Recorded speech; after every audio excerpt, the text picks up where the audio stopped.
इस तरह के हुए कि ना ही इस बार माह मुबारक रमज़ान में उस तरीके की वो गहमा गहमी देखने को मिली और ना ही वो ईद के अंदर वो मज़ा है। लेकिन उसके बावजूद भी हमारा जो प्रोग्राम है उसके अंदर हमने कोशिश ये की कि आज हम बैरिस्टर एतजाज़ अहसन साहब से ज़रा बात करें, उनसे ज़रा इन तमाम चीज़ों के ऊपर मुख्तलिफ जो चीज़ें हैं, जो इवेंट्स चल रहे हैं और बिलखुसूस जो चाटा चीनी जो रिपोर्ट है, फॉरेंसिक रिपोर्ट, उसके ऊपर, मुल्क की सियासी सूरत हाल के ऊपर और ख़ास तौर के ऊपर ज़रा उनके भी राय लें कि ख़ास जिस तरीके से जो सोशल डिस्टेंसिंग की बात की गई, लोगों ने ईद के मौके के ऊपर उसको किस हद तक अपनाया और किस तरीके से उस चीज़ को जो है वो अवॉइड किया या फिर तमाम चीज़ों को बालाए ताक रख कर आगे निकल गए। इन सब पर बात करेंगे और बात करने के लिए हमारे साथ मौजूद हैं, किसी तारुफ के मोहताज नहीं है, बैरिस्टर एतजाज़ अहसन साहब। अस्सलाम वालेकुम सर। वालेकुम सलाम। सर, सबसे पहले तो ये बताइएगा कि हम ज़रा एक लाइटर नोट पे ज़रा बात करते हैं थोड़ा सा, उसके बाद हम आपसे दूसरी बातों के ऊपर भी आएंगे कि ये ईद के मौके के ऊपर लोगों में आपने क्या सोशल डिस्टेंसिंग को ऑब्ज़र्व किया इस तरीके से कि क्या वाकई लोग जो है वो इस चीज़ से खौफज़दा रहे कोविड-19 से, या तमाम चीज़ों को बाला ताक़े उन्होंने रख दिया और बेखौफ व ख़तर ही हो गए हैं इस मौके के ऊपर? पहली बात तो यह है, खरीद के लाइटर मोड पे जाने से पहले आपने भी जिस तरह बात का आगाज किया है, ये जो हवाई जहाज का क्रैश हुआ है, वेरी राइट सर, और इससे जो जानों का ज़िया और शहादतें हुई हैं उनकी तरफ निगाह जाती है और सोच जाती है, और उन सोगवार खानदानों की तरफ जो तो फौत हो गए वो तो शहीद हो गए, मौजाना तौर पे कुछ महफूज भी रहे हैं सर। अंधी जो है ये भी मौजूदा है, और उनके साथ हमदर्दियाँ जो सोगवार हैं और उनके लिए दुआएं जो कि चल बसे हैं। इसके बाद आपकी बात पे आता हूँ मैं। अवाम ने तो बिल्कुल मजाका उड़ाया है स्टैंडर्ड ऑपरेटिंग प्रोसीजर्स का, जिनको SOPs कहते हैं हम, यानी वो ज़ाब्ते जो आम तौर पर अपनाए जाने चाहिए, स्टैंडर्ड होने चाहिए प्रोसीजर्स, वो ज़ाब्ते, उन ज़ाब्तों की जिस तरह खुली खिलाफ वर्जी SOPs की कौम ने की है, और इनको जानते हुए, टेलीविजन पे इमेजेस देखते हुए, खबर नहीं कैसे, क्योंकि कोई उन्होंने बुनियादी वजह नहीं बताई क्यों और कैसे सुप्रीम कोर्ट ने एकदम हुक्म दे दिया कि खोल दो सब कुछ, और जो दुकानें सील हुई हैं वो भी डीसील कर दो। इन सब बातों से तो जिस तरह डॉक्टर चिल्ला रहे हैं, डॉक्टर चिल्ला चिल्ला के कह रहे हैं कि इनको ना खोलो, इनको आज़ादी ना दो, इतनी आज़ादी ना दो, ये तो बहुत भयानक अंजाम इन बातों का हो सकता है। तो अल्लाह खैर रखे। एजाज साहब, आप समझते हैं कि ये जो जिस स्मार्ट लॉकडाउन की बात हुई और जिस तरीके से तमाम चीज़ों को इजाज़त दे दी गई लोगों की घरों से बाहर निकलने की, तो आप समझते हैं कि इसमें सिर्फ आवाम ही जिम्मेदार है या फिर आप हुकूमत को भी इसमें जिम्मेदार करार देते हैं, या फिर आपका नैरेटिव कुछ और है कि हुकूमत मजबूर थी, एक तरफ उसको इकॉनमी देखनी थी, एक तरफ उसको जो है वो हेल्थ देखनी थी, तो इकॉनमी भी चलनी ज़रूरी थी। क्या गवर्नमेंट ने फैसला दुरुस्त किया और आवाम उस SOP पर इम्प्लीमेंट नहीं कर सकी? आपका ओपिनियन क्या है इस पर? मेरी ओपिनियन में सबसे ज्यादा जिम्मेदारी आवाम पे और सुप्रीम कोर्ट पे आती है, सच बात पूछे तो। अदालत पे इसलिए आती है कि अदालत ने ही हुक्म दे दिया कि हफ्ता इतवार भी छुट्टी नहीं होगी, क्योंकि आर्टिकल 18, आर्टिकल 4, आर्टिकल 18 और आर्टिकल 25 की खिलाफ वर्जी है। आर्टिकल 18 के तहत आप ऐसा कारोबार करने की आपको आज़ादी है, और अदालत ने कहा कि ये फंडामेंटल राइट की खिलाफ है किसी की दुकान सील करना। ठीक। हालांकि आर्टिकल 18 कहता ये है कि आपको, आपका बुनियादी हक है कोई भी लॉफुल बिजनेस चलाने का, लॉफुल बिजनेस जो कि कानून के दायरे में हो, वो बिजनेस चलाने का आपका बुनियादी हक है। अब लॉफुल बिजनेस ऐसी तो नहीं हो सकती जिससे 2000 आदमी जिसके जद में आके और वो चल बसे या 10 बीमार हो जाए। ये लॉफुल बिजनेस तो नहीं हो सकती कि बाजार खोलो और दूसरे दिन अमवात शुरू हो जाए या इंफेक्शन शुरू हो जाए। इस पे बहस नहीं सुनी सुप्रीम कोर्ट ने। बहरहाल उन्होंने जो फैसला दिया उससे उसकी सबको तामील करनी पड़ती है और उसको उस पर लब्बैक कहनी पड़ती है, ये आईन है हमारा। और उसको लब्बैक कहते हुए क्या, वो जिस वक्त फैसला सुनाया गया अभी अदालत में, तो खैबर से कराची तक दुकानदार अपनी दुकानें खोलने भाग गए पड़े बाजार उसी लम्हे, और खरीदार उसी लम्हे निकल पड़े बाजारों की जाने, और किसी ने कोई सोशल डिस्टेंस का, समाजी फासले का कोई ध्यान नहीं किया, ख्याल नहीं रखा ना सर, बिल्कुल भी ख्याल नहीं रखा उसका। तो हकीकत ये है कि दो बातें इसमें ज़हन में रहनी चाहिए। पहली तो ये कि ये वायरस जो है ये बनी नौए इंसान की तमाम तारीख में पहले कभी नहीं आया, ये पहली मर्तबा आ रहा। ठीक, तो इसकी तारीख कोई नहीं, इसकी स्टडी कोई नहीं। हो सकता है मुराद अली शाह साहब दुरुस्त कहते हो जो कहते हैं कंप्लीट लॉकडाउन, हो सकता है इमरान खान साहब दुरुस्त हो जो कहते हैं स्मार्ट लॉकडाउन। ये वक्त में बताना है हमें कि कौन सा फैसला बेहतर रहा। सर मुझे वैसे एक बात है, आपने भी ऑब्जर्व किया होगा कि ये हमने, जी जी सर, कहिए सर। ये हरगिज दुरुस्त नहीं हो सकता कि आप बिल्कुल जीरो लॉकडाउन कर दें और इजाजत दे दें कि लोग जिस कदर भी करीब हो तो गुत्थम गुत्था हो रहे हो, वो शॉपिंग कर रहे हो। ये हरगिज दुरुस्त नहीं हो सकता।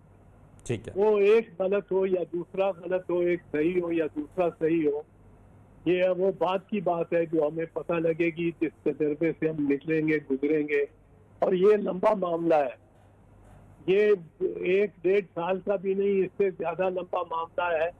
और इसके मुताबिक हमें, कोरोना वायरस के मुताबिक हमें, इससे दिफा के मुताबिक हमें अपने जिंदगी के शिआर को, लाइफ स्टाइल को बदलना पड़ेगा। एतजाज साहब, लेकिन हमने इस पे तो सियासत भी होती देखी अब, और ख़ास तौर के ऊपर, बाकी तो नहीं, लेकिन फेडरल गवर्नमेंट और सिंध गवर्नमेंट आखिर किस बात के ऊपर इतना ज़्यादा हमें दस्त और गिरेबान नजर आए, और अब भी हमें जो है वो इन्हीं बातों के ऊपर, एक दूसरे के ऊपर हम क्रिटिसिज्म देख रहे होते हैं कि फेडरल गवर्नमेंट से एक तरफ अगर सईद गनी साहब यहाँ से कोई बात करते हैं, नासिर हुसैन शाह साहब यहाँ से कोई बात करते हैं, मुराद अली शाह साहब कोई बात करते हैं, तो वहाँ से भी जो है वो तैयार उसी तरीके से होते हैं, फैसल वाडा भी तैयार होते हैं, शहबाज गिल भी तैयार होते हैं, जो है मुराद सईद भी तैयार होते हैं। तो ये इस मौके को, इस सिचुएशन को ये सूबे और विफाक ने पॉलिटिसाइज क्यों कर दिया सर? क्या कोई पैसों का मामला है या क्या मामला है? बड़ा अफसोस हो रहा है मुझे, इसमें कोई शक नहीं है कि दोनों जानिब से जो संग सारी हो रही है वो तकलीफ दे है, इंतहाई तकलीफ दे है। खासकर जब इतना बड़ा चैलेंज, इतना बड़ा अजदहा आपके दरवाजे पे दस्तक दे रहा है, तो इसमें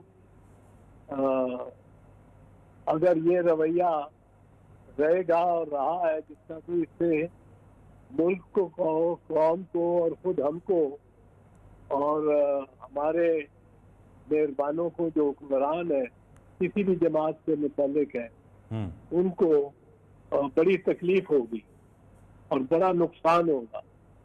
मुझे तो खुद, मैं अर्ज कर रहा हूँ कि बहुत तकलीफ होती है जब मैं ये सुनता हूँ किसी भी जमात से, अपनी जमात से भी, क्योंकि मेरी जमात, हमने, आपने देखा है कि अगर किसी ने सबसे शाइस्ता ज़बान इस्तेमाल की है टॉप लीडर्स में, तो मेरे ख्याल में वो नौजवान बिलावल भुट्टो जरदारी ने किया अभी तक। उसने कोई नारवा बात ऐसी नहीं की। जिस किस्म की बातें पीटीआई पीएमएल कर रहे हैं, लेकिन निचली सतह पे जरा ज्यादती हर तरफ से ही हो रही है, बशमूल हमारे। ठीक है। और मुझे कई मिसालें नजर आती हैं जिनपे मुझे बड़ी तकलीफ होती है कि ये कहने की जरूरत नहीं थी, ये मिसाल देने की जरूरत नहीं थी। और जब मतलब निचली सतह पे गोलाबारी शुरू हो जाए तो ऊपर वाले भी मेरा ख्याल है परेशान ही होते होंगे। ठीक है अजय सर, थोड़ा सा आगे बढ़ते हैं। ये जो इंक्वायरी कमीशन रिपोर्ट है सर, ये जो फॉरेंसिक रिपोर्ट है, इसको इसके मंदरजा जो जितने भी जो इसके कॉन्टेक्स्ट था, जो चीज़ें थी पब्लिक की गई, बताया भी गया है, शिबली फराज साहब खुद भी आ गए। इसको किस तरीके से आप देख रहे हैं? क्या वाकई पाकिस्तान तहरीक इंसाफ गवर्नमेंट की बड़ा अहम कदम है? क्योंकि कहा यह जा रहा है कि बड़े लोगों को, माफियाज को फर्स्ट टाइम, चाहे वो पीटीआई से ही क्यों ना ताल्लुक रखते हों, उनको बेनकाब किया गया है और उनके नाम सामने लाए गए हैं। आप इस रिपोर्ट को कैसे देख रहे हैं और क्या अप्रिशिएट करेंगे पाकिस्तान तहरीक इंसाफ के इस स्टेप को? असल बात यह है कि ये इंकशाफात और बेनकाब, मुबैना तौर पे बेनकाब तो बहुत दफा हर किसी को करता आ रहा है। ये मेरा ख्याल है 1990 जब मियां नवाज शरीफ की हुकूमत आई थी और बीबी शहीद पे मुकदमात बनाए थे, मरहूम इसाक खान, सदर इसाक खान की इमा पे, और जिन मुकदमात में सब में बीबी बरी हुई थी, मैं उनका वकील था, सब में बीबी बरी हुई थी। और उस दिन से प्रोपेगेंडा शुरू किया गया, वो पहल थी। ये एहतसाब और एहतसाबुर रहमान, अगली हुकूमत में मियां साहब एहतसाबुर रहमान को ले आए, वो सैफुर रहमान जो थे, ये वहां से इसके डांडे पीछे से जाते हैं। यानी एहतसाब साहब, आप ये कह रहे हैं कि जिस एहतसाब जो आज मजाक बन के रह गया, इसका आगाज उस वक्त से हुआ जिसकी मिसाल आप दे रहे हैं, जब बीबी के ऊपर जो मामला बनाए गए थे, तब से ये एहतसाब का मामला खराब होना शुरू हुआ है? जी, तब से ये शुरू हुआ है। अब आप देखें 7 मुकदमात में बीबी पे सात इल्जामात लगाए गए थे, 7 जिनमें हवाई जहाजों का मुबैना तौर पे गलत इस्तेमाल, जहां आज सरीना होटल बना हुआ है इस्लामाबाद में, जी हाँ, वहाँ एक होटल की तजवीज को मंजूर करना। अब वहाँ आज बना हुआ है होटल, अगर बीबी ने किया मंजूर एक 7 स्टार होटल वहाँ, तो उसको इसलिए इल्जाम लगा दिया गया कि ये मकाम होटल का नहीं हो सकता क्योंकि ये झील के बहुत करीब है, रावल झील। अब वही होटल खड़ा है, के बाद वो बन गया तो किसी ने एतराज नहीं किया। तो इस तरह के 7 इल्जाम लगाए, इतना उनको निचोड़ा, इनका इतना तशहीर कर करके, और बीबी हाई कोर्ट के जजेस के सामने वो केसेस थे, 7 के 7 में बरी हुई। तो ये आप पीएमएलएन की उसकी बात कर रहे हैं? उस वक्त पीएमएलएन गवर्नमेंट थी? पीएमएलएन गवर्नमेंट थी और इसाक खान सदर थे, ठीक, मरहूम जी, और पीएमएल नवाज शरीफ वजीर आजम थे। तो ये जब से सिलसिला शुरू हुआ, फिर नवाज शरीफ दूसरी मर्तबा जब आए पावर में, तो उनके साथ फारूक लगारी जो हमारे सदर थे, उनके इमा पे फिर मुकदमात बीबी पे बनाए गए, और बीबी उनमें भी बाद में बरी हुई, बीबी उनमें भी बरी हुई, और बीबी इलेक्शन लड़ा, बीबी लड़ने आई पाकिस्तान परवेज मुशर्रफ के वक्त। अब ये इल्जामात लगाने का जो सिलसिला अब कोई 30 साल से, तकरीबन 30 साल से चल रहा है, और ये इल्जाम लगा देना बड़ा आसान है, इनको साबित करना और सबूत मुहैया करना ये हम बदस्तूर देख रहे हैं कि हुकूमतें ये नहीं कर सकती। अब इन्होंने इल्जाम लगाया है, शहजाद अकबर साहब ने आके बड़े तपाक से इज़हार ख्याल किया है और फरमाया है कि उनके पास वो सारे सबूत हैं। मैं तो जब जानूंगा जब वो सबूत अदालतों में आके और साबित होंगे।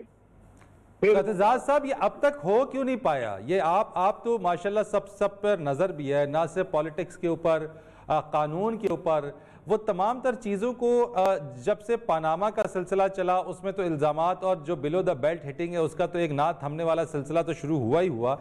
आप जिस तरीके से कह रहे हैं कि 30 साल हो गए इस इल्ज़ामात की सियासत को और इल्ज़ाम ही लगाया जा रहा है, मैं आपसे पूछना चाहता हूं, अगर इतने बड़े बड़े इल्ज़ामात हैं, चाहे करंट सिनारियों में ही ले लेते हैं, तो ये बड़े बड़े इल्ज़ामात अब तक नैब इनको साबित क्यों ना कर सकी, अब तक रिकवरीज क्यों ना हो सकी, और फिर उसके बावजूद, ये सब होने के बावजूद बारगेनिंग की खबरें क्यों जबान ज़द-ए-आम है कि अब भी बारगेन हो सकता है? अगर इल्ज़ाम है तो फिर बारगेनिंग क्यों? नैब के पास सबूत और शहादतें मुहैया कर लेने और जमा कर लेने की सलाहियत काफी है। वो उनके कानून के तहत 90 दिन रिमांड रखना और दीगर कवानीन के तहत उनके पास सबूत जमा कर लेना, यानी इन्वेस्टिगेशन और तफ्तीश करने की एक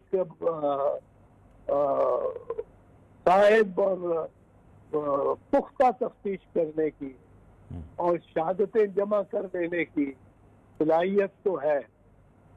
नैब का मसला ये है कि नैब की प्रोसिक्यूशन यानी इस्तिगासा करने की, वही मुकदमा ज़ाब्तों के मुताबिक, फौजदारी ज़ाब्तों के मुताबिक अदालत में पेश करके और साबित करना, ये सलाहियत उनमें नहीं है। ये एक उनकी कमजोरी है जो कि वाज़ेह है। तफ्तीश में, कलेक्शन ऑफ एविडेंस में वो काफी मजबूत है, उनकी वो बाजू उनका मजबूत है, लेकिन जिस बाजू से उनको ये प्रोसिक्यूशन करनी होती है, इस सारे मामले को अदालत में साबित करना होता है, वो सही सबूत होते हुए भी वो अक्सर नहीं कर पाते। तो आप समझते हैं कि सिर्फ एक यही मसला है एतजाज साहब, प्रोसिक्यूशन का मसला है, या फिर जो बातें जिस तरीके से पूरे नैब को क्रिटिसाइज किया जा रहा है और जिस तरीके से एहतसाब का मजाक उड़ रहा है, क्योंकि जिनके खिलाफ एहतसाब हो रहा है वो तो उसको और ज़्यादा मलाइन कर रहे हैं कि ये एहतसाब नहीं है बल्कि ये पॉलिटिकल इंजीनियरिंग और पॉलिटिकल आर्म ट्विस्टिंग है। ये आप समझते हैं कि सिर्फ एक प्रोसिक्यूशन को एड्रेस करना ज़रूरी है, या पूरे के पूरे नैब कवानीन में तरमीम अब करना वक्त की अहम ज़रूरत है? नैब कवानीन में तरमीम भी हो जाए तो अच्छी बात है, बेहतर है, लेकिन बुनियादी जो सुकम है और कमजोरी है वो मैं यही देखता हूँ, और ये आप बार बार देखते हैं, ये जमा करके कागजात और सारे रिकॉर्ड और बड़ी बुलंदबांग नारे लगाते रहते हैं, कमाल ये देखो ये देखो ये देखो ये देखो ये किया। वो अगर दुरुस्त भी हो और उस सारे को तस्लीम भी कर लिया जाए तो ये फिर भी तफ्तीश में जमा करदा मवाद को अदालत में अदालती कानूनी ज़ाब्तों के मुताबिक साबित करने में, सबूत मुहैया करने में ये कामयाब नहीं हो, वहाँ नाकाम हो जाते, वहाँ कमजोर। प्रोग्राम को मजीद ब्रदर से सबसे आसान बनते हैं, उनको छोड़े देती है,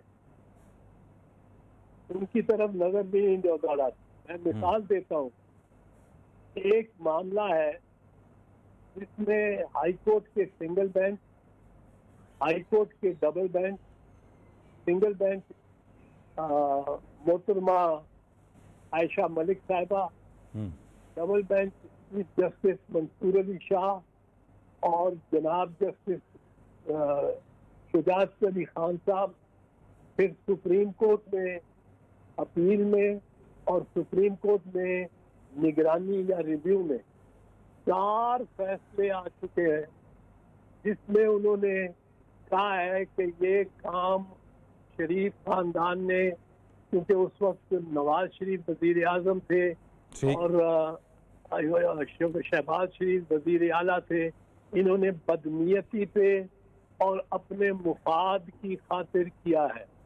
अब वो कौन सा काम था जो अपनी हुकूमत में जो 4 शुगर मिलें वस्ती पंजाब से उठा के ये जनूबी पंजाब ले गए थे। जनूबी पंजाब में गन्ने का सुक्रोज कंटेंट ज्यादा होता है, उसमें शक्कर ज्यादा होती है। ठीक। लेकिन ये कानून में पाबंदी है कि चूंकि जनूबी पंजाब कॉटन बेल्ट है, कॉटन और कपास वहाँ की फसल होनी चाहिए तरजीहन। एक गवर्नमेंट ने नहीं, मुसलसल हुकूमतों ने कोई पिछले 20-25 साल से ये फैसला किया हुआ है कि शुगर मिलें नहीं लगेंगी, और बाहर अब तो बैन है शुगर मिल लगने पे पिछले 10 साल से, पर उससे पहले भी था कि जनूबी पंजाब में जो कॉटन बेल्ट है वहाँ नहीं लगेंगी। तो शरीफ खानदान अपनी 4 मिलें उठा के वहाँ ले दी, लगा दी उन्होंने। हाई कोर्ट की मिसेज आयशा मलिक साहबा ने हुक्म दिया कि ये इन्होंने बदनीयती की है, बदज्ञानती है, ये एक चीफ मिनिस्टर है, प्राइम मिनिस्टर है, इनकी खानदान की अपनी मिले इत्तेफाक शुगर मिल है मिसाल के तौर पे, इनको उठाया जाए और वापस लगाया जाए यहाँ शेखुपुरा, पाकपतन या साहिवाल, जहाँ से वो उठा के लेकर आए थे, और वहाँ के किसानों के पैसे भी नहीं दिए गए थे जहाँ से ले गए थे। तो ये इस केस को, जिसपे 4 फैसले हैं सुप्रीम कोर्ट के, हाई कोर्ट के और सुप्रीम कोर्ट के, ना इसको मेरा ख्याल है DIT ने देखा है और ना इसको नैब ने इस तरफ तवज्जो दी है। अब इसका क्या किया जा सकता है? तो एतजाज साहब, ये जो अभी रिपोर्ट, अभी फॉरेंसिक रिपोर्ट है, क्योंकि देखिए हमने चीनी के मामले के ऊपर हमेशा से ये बातें होती रही हैं और मुख्तलिफ अदवार के अंदर चीनी, आटा, बहरान और उसके ऊपर सब्सिडीज, उस पर पैसा, ये इंसेंटिव्स, बेनिफिट्स। अभी जो रिसेंट जो रिपोर्ट आई है PTI दौरे हुकूमत में, जिसमें जहांगीर खान तरीन साहब का नाम आया, जिसमें मोने सलाई साहब का नाम आया, खुसरो बख्तियार और दीगर और बहुत सारे लोग, और उसमें अब फॉरेंसिक रिपोर्ट भी उसकी आ गई है। मुझे ये बताइए कि क्या इस रिपोर्ट की रोशनी में जो लोग जिनके नाम इसके अंदर हैं, क्या उनके खिलाफ कोई जेन्युइन कार्रवाई आपको नजर आती है होते हुए? इस रिपोर्ट की रोशनी में हो तो सकती है, बल्कि कार्रवाई ही हो सकती है। हरचंद के मैं ये कह रहा हूँ आपको कि इस रिपोर्ट में भी एक ऐसा मैंने आपको कारनामा सुनाया है जिसपे 4 आधा अदालतें फैसला दे चुकी हैं और इनको मुल्ज़िम ठहरा चुकी हैं कि सिर्फ इल्जाम नहीं, मुजरिमाना इनका फेल है और काम है। तो उस पर भी ना DIT ने नजर डाली है, ना आज तक नैब ने नजर डाली है। तो ये क्या करेंगे? ये इदारे खबर नहीं किस वास्ते, क्या कवर अप के लिए है या क्या है, क्या इनका मकसद है? तो सर ये बात भी सुनने में आ रही है कि हम आपसे जरा 18th अमेंडमेंट की बात करता हूँ जरा सा, कि ये बात भी है गर्दिश के अंदर के 18th अमेंडमेंट के हवाले से, नैब ऑर्डिनेंस में तरमीम के हवाले से इस वक्त हुकूमत पाकिस्तान पीपल्स पार्टी और PMLN दोनों से बैकडोर राब्ते में भी है, और ये भी बारगेनिंग की इतलात और अफवाहें भी हैं कि अगर 18th अमेंडमेंट में साथ, यानी उसमें तरमीम में PMLN पीपल्स पार्टी साथ दे देती है, तो जो केसेस हैं उन केसेस को जो है साइड लाइन करने पर हुकूमत गौर कर सकती है। तो आप समझते हैं कि सर जो इस वक्त government, PTI government 18th amendment की जो बात करती है उसमें तरमीम जो है वो ज़रूरी, और पीपल्स पार्टी इसका हिस्सा बनेगी और PMLN भी? पहली तो बात ये है कि जहाँ तक मेरी इत्तला है, जो तरामीम वफाकी हुकूमत करना चाहती है वो सूबों के इख्तियारात में कमी करना चाहती है। अब सूबों के इख्तियारात में कमी के लिए मेरा नहीं ख्याल कि पाकिस्तान पीपल्स पार्टी कभी तैयार होती। पाकिस्तान पीपल्स पार्टी बुनियादी मुसन्निफ है 18वीं तरमीम की। रजा रब्बानी साहब ने इस तरमीम की कमेटी की सदारत की थी और बड़ी जाफसानी से काम किया था। मेरा नहीं ख्याल कि वो तैयार होंगे। सही। लेकिन हुकूमत की हो सकता है ये सोच हो, हुकूमत का हो सकता है, मैं नहीं कह सकता। हुकूमत का इरादा ये हो कि इनको मनाया जाए और इनको ये पेशकश की जाए कि 18वीं तरमीम पे आप हमें हमारी बात मान लो और आपको हम मुकदमात में नहीं आने देते। क्या आपको लगता है कि पीपल्स पार्टी को, अगर बात करें तो पीपल्स पार्टी को ये पेशकश मान लेनी चाहिए? मेरा नहीं ख्याल पीपल्स पार्टी मानेगी ये पेशकश कि सूबों से इख्तियारात कम किए। और सर, अगर यही पेशकश पीएमएलएन को भी की जा रही हो तो फिर आपका क्या ख्याल है? क्या पीएमएलएन इसको, गो के आप नहीं जानते, यकीनन रिप्रेजेंटेटिव आप नहीं है, लेकिन जो हालात हैं, मैं उन सर्कमस्टांसेस को देखते हुए बात कर रहा हूं कि क्या पीएमएलएन मान सकती है या पेशकश को एक्सेप्ट कर सकती है? अब इस पे कयास ही किया जा सकता है। हाँ। पर जो उनकी रिवायत है उसके मुताबिक तो वो ऐसी बात तो मान सकते हैं। रिवायत जो है पीएमएलएन की उसके मुताबिक, आखिर देखे ना, ये भी मुशर्रफ के साथ समझौता करके दोनों भाई समेत अपने सारे खानदान और कनीजाओं और मुलाजमीन के सऊदी अरेबिया चले ही गए थे। और इन्होंने तो वो सबसे पहले एनआरओ तो वो था, सबसे पहला एनआरओ मुशर्रफ था और मदर ऑफ ऑल एनआरओ था। तो सर, इस वक्त जो मियां नवाज शरीफ साहब जो बाहर गए हैं, क्या मौजूदा सूरत हाल में भी बैकएंड पे कोई एनआरओ चल रहा है? मैं नहीं कह सकता, मुझे नहीं इस बात की खबर। ठीक है। और सर, इस सिचुएशन में, इस मौजूदा सूरत हाल में जो ओवरऑल जो चीज़ें चल रही हैं, आपको लगता है कि इस वक्त वाकई जो सूबों के इख्तियारात हैं, जो 18th अमेंडमेंट है और ये तमाम जो चीज़ें चल रही हैं, क्योंकि बहुत कुछ टाइम पहले भी जो प्रेसिडेंशियल फॉर्म ऑफ गवर्नमेंट है उसका भी कोई शोर शराबा होता रहा है, तो आपको ऐसा लगता है कि कुछ इस तरफ भी कोई मामला जा रहे हैं और ऐसा निज़ाम हुकूमत लाने की भी कोई तैयारी है? आइन के तहत तो नहीं हो सकती जब तक 2/3 अक्सरियत ना मिले। 2/3 अक्सरियत ऐसे प्रपोजल को मिलने में मुझे दुश्वार लगता है। सदारती निज़ाम के लिए 2/3 अक्सरियत इस पार्लियामेंट से मिल जाए, ये मुझे मुमकिन नहीं लगता। पर मैं एक बात आपसे कहना चाहता हूँ, फिर वक्त निकल जाएगा। जी हाँ। बड़ी जरूरी बात, मैं समझता हूँ कि ये जो फार्मूला था जिसके बारे में वफाकी हुकूमत को शायद खुद भी इल्म नहीं कि उन्होंने कितना मुफीद फार्मूला दिया था, और उनको इसलिए इल्म नहीं मेरी निगाह में क्योंकि किसी ने, उनमें से किसी ने जो बात मैं करने जा रहा हूँ जिक्र नहीं किया।